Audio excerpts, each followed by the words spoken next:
You see this? As you know, this is a carbon monoxide detector. But get this, about half of Americans do not have one of these in their home. And that is a shocking statistic considering they only cost about $20 and they can save your life.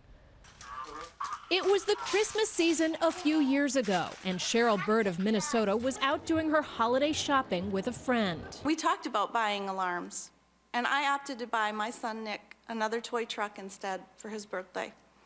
And now I have that truck, but I do not have my son.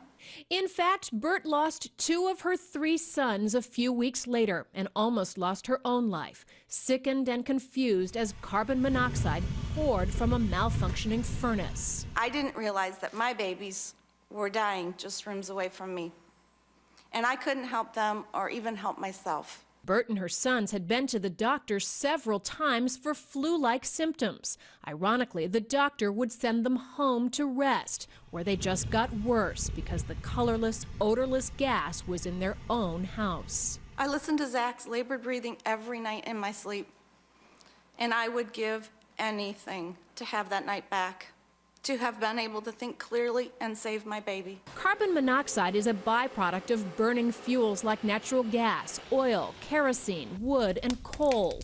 It's easily detected with a CO alarm, and yet only 6 states require CO alarms across the board in all homes.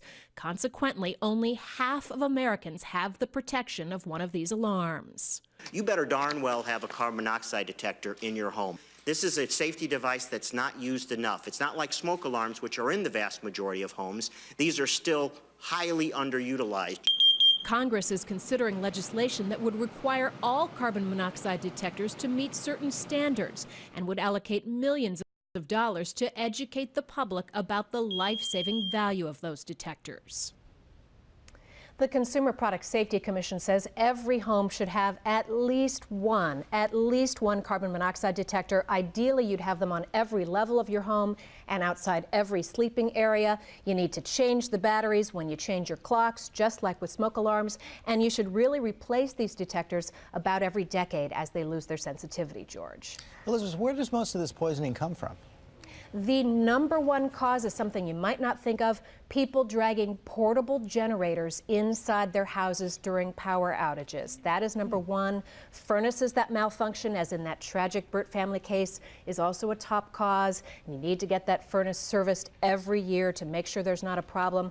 Other problems: cars running in attached garages, people dragging barbecue grills in to cook during power outages, and people even warming their home with their gas oven. All huge, dangerous no-nos. Okay, good advice. Elizabeth Leamy, thanks very much. You can learn how to stay safe and identify symptoms of carbon monoxide poisoning at abcnews.com/GMA.